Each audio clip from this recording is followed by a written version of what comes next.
I never made it, but I know what it takes. I'm motivated by a mix of emotion. Got my statement, and I'm reading it slow. So hi friends, welcome to Sheela's 5 stars kitchen. இன்றைக்கி நம்ம கிச்சனில் என்ன பார்க்க போகிறோம் அப்படின்னா, பண்ணைக்கீரை வாங்கியிருக்கேன். அதை வந்து எப்படி கடையணும், புளி போட்டு கடைவாங்க இல்லைங்களா, அது மாதிரி எப்படி கடையணும் அப்படிங்கிறத நான் இன்றைக்கி சொல்லி கொடுக்குறேன். இது வந்து புளி போட்டும் கடையலாம், பருப்பு போட்டும் கடைஞ்சி தாளிக்கலாம். ஒன்று ஒவ்வொரு டேஸ்ட்டில் இருக்கும். இன்றைக்கி நான் புளியும் தக்காளி கொத்தமல்லி தழை எல்லாமே போட்டு இந்த கடையிறதால, கொத்தமல்லி தழையெல்லாம் போடுறதால நல்லா வாசனையாக இருக்கும்.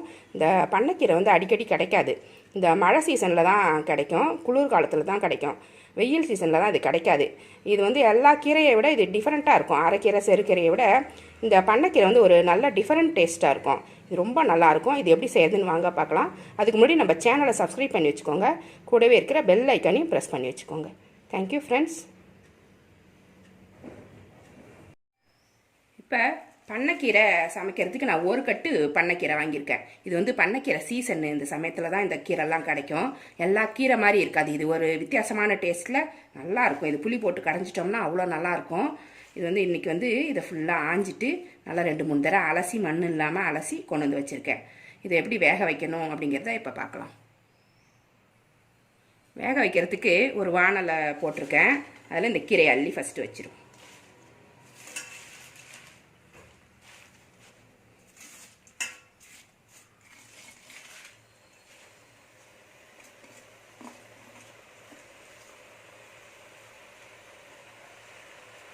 இது வேகிறதுக்கு ஒரு 1/2 டம்ளர் தண்ணி ஊற்றிக்கிறேன். பத்தலைன்னா அப்புறமா ஊற்றிக்கலாம். ஃபஸ்ட்டு 1/2 டம்ளர் மட்டும் ஊற்றிக்கலாம்.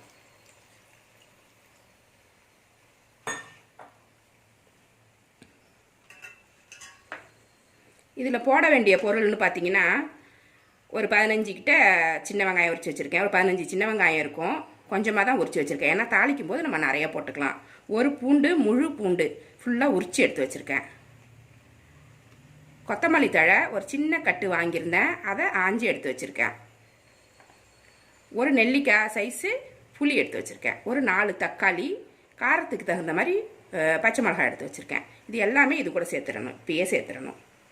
கீரை கூடவே எல்லாமே வெந்து போயிடும்.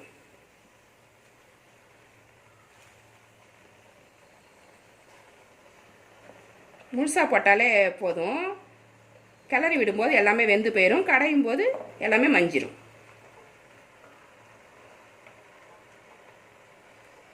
எல்லாத்தையுமே சேர்த்து வேக வைக்கணும். இது வேக வைக்கும்போது மூடக்கூடாது, அப்போ தான் இதில் உள்ள கிருமியெல்லாம் வந்து ஆவியாக போயிடும்.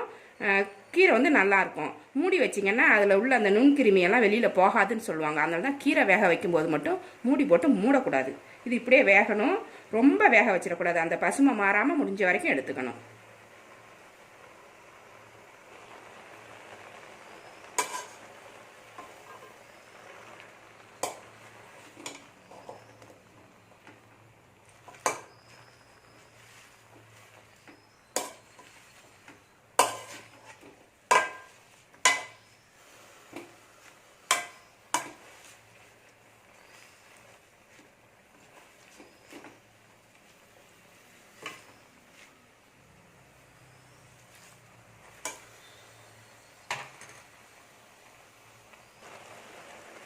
இப்போ கீரை நல்லா வெந்துருச்சு.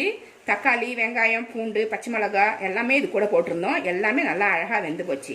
இப்போ வந்து நம்ம என்ன பண்ணணும், ஸ்டவ்வை நிறுத்திட்டு இந்த தண்ணியை மட்டும் கொஞ்சமாக கிண்ணத்தில் எடுத்து வச்சிடணும்.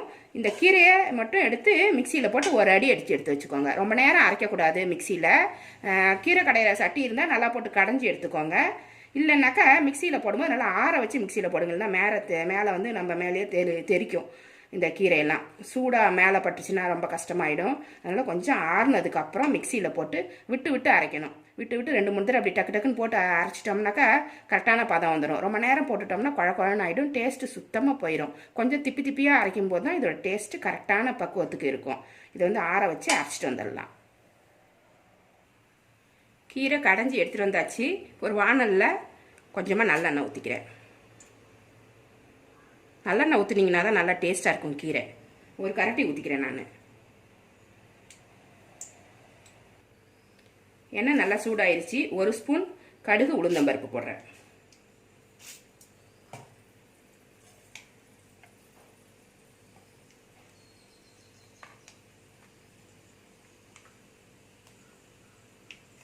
கடுகு நல்லா பொரிஞ்சிருச்சு. ஒரு 100 கிராம் சின்ன வெங்காயம் சின்ன சின்னதாக கட் பண்ணி வச்சுருக்கேன். ஒரு 2 காஞ்ச மிளகாய் எடுத்து வச்சுருக்கேன். ஏற்கனவே நம்ம பச்சை மிளகாய் காரத்துக்கு போட்டிருக்கோம். இது வந்து போட்டிங்கன்னா நல்லா வாசமாக இருக்கும் தாளிக்கும் போது. சின்ன வெங்காயம் வந்து எவ்வளோ போடணும் அப்படிங்கிறது உங்கள் இஷ்டம் தான், எவ்வளோ போட்டாலும் நல்லாயிருக்கும். ரெண்டையுமே போட்டு நல்லா வதக்கிக்கலாம்.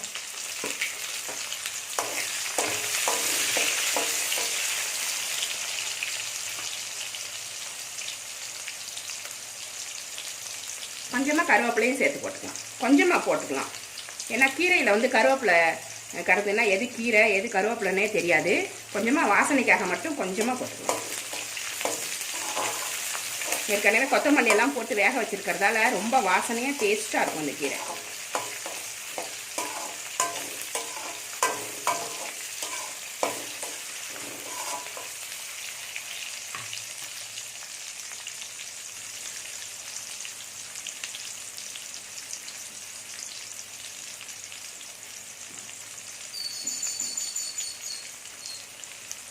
பெருங்காயம் கொஞ்சமாக போட்டுக்கலாம்.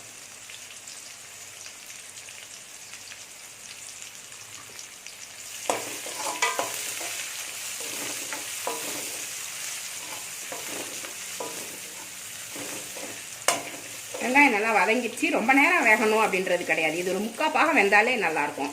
கொஞ்சம் நறுக்குன்னு அந்த வெங்காயத்தை சாப்பிடும்போது தான் நம்மளுக்கு நல்ல டேஸ்ட் கிடைக்கும். இப்போ கடைஞ்சி வச்சுருந்த கீரையை இதில் சேர்த்துடலாம். கீரை அப்புறம் எடுத்து வச்சுருந்த கீரை வேக வச்ச தண்ணி.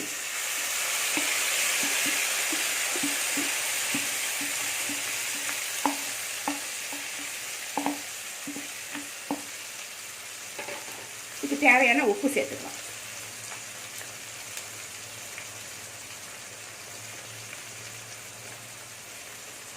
எல்லாத்தையும் சேர்த்து நல்லா கலந்துட்டு கீரை வேக வச்ச தண்ணி அப்படியே இருக்கும்.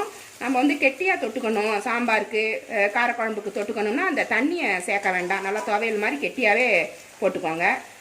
அப்படி இல்லை நம்ம வந்து போட்டு சாப்பிட்ணும் அப்படின்னாக்கா இருக்கிற எல்லா தண்ணியையுமே இதிலே ஊற்றிக்கலாம். இல்லைன்னா தேவையான தண்ணியை மட்டும் ஊற்றிட்டு இந்த கீரை வேக வச்ச தண்ணியை கீரை வேக வச்சுருந்தோம் இல்லைங்களா, அந்த தண்ணியை வந்து அளவாக ஊற்றிக்கலாம். ஏன்னா இது இன்றைக்கி வந்து நாங்கள் போட்டு சாப்பிட போகிறோம் அப்படிங்கிறதால கொஞ்சம் தண்ணியாகவே ஊற்றிருக்கேன். எல்லா தண்ணியுமே இதில் ஊற்றிட்டேன். இதுதான் ஒரு குழம்பு மாதிரி இருக்கும். உப்பு நல்லா கலக்கிற மாதிரி கிளறி விட்டுக்கோங்க. ரொம்ப கொதிக்கக்கூடாது. இது சும்மா அது கிளறி அது ஒரு லைட்டாக ஒரு கொதி வந்தாலும் நிறுத்திடலாம். அவ்வளோதான், ரெடி ஆகிடும். அது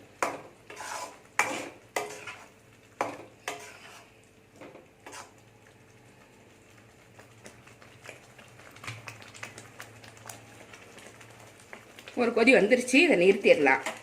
பாருங்கள், பண்ணைக்கீரை சூப்பராக ரெடி பண்ணிட்டோம். இது நல்லா சூடான சாதத்தில் ஒரு கரண்டி போட்டு ஒரு கரண்டி நெய் போட்டு சாப்பிட்டிங்கன்னா அவ்வளோ டேஸ்ட்டாக இருக்கும். எல்லா கீரையும் மாதிரி இல்லாமல் இது ஒரு டிஃப்ரெண்ட்டான டேஸ்ட்டு, நல்லா சத்தாக இருக்கும், உடம்புக்கு ரொம்ப குளிர்ச்சியாகவும் இருக்கும். இது மாதிரி உங்கள் வீட்டில் செஞ்சு பாருங்கள். இந்த ரெசிபி பிடிச்சிருந்தா நம்ம சேனலை சப்ஸ்கிரைப் பண்ணி வச்சுக்கோங்க. கூடவே இருக்கிற பெல் ஐக்கானையும் ப்ரெஸ் பண்ணி வச்சுக்கோங்க. மறக்காமல் ஆள்னு வரும், அதை அமுக்கணும். பெல் ஐக்கான் அமுக்கும்போது இது பர்சனலாக ஆள் போட்டுக்கலாமான்னு வரும். அதில் ஆள்ன்ற ஆப்ஷனை நீங்கள் அமுக்கிட்டிங்கன்னா என்னோடய வீடியோஸ் எல்லாமே உங்களுக்கு எந்த இதுவும் விட்டு போகாமல் வரும். எல்லா வீடியோஸும் விட்டு போகாமல் உங்களுக்கு வந்து சேரும். இவ்வளோ நேரம் என்னோடய வீடியோவை பார்த்தா எல்லாருக்குமே நன்றி. Thank you friends.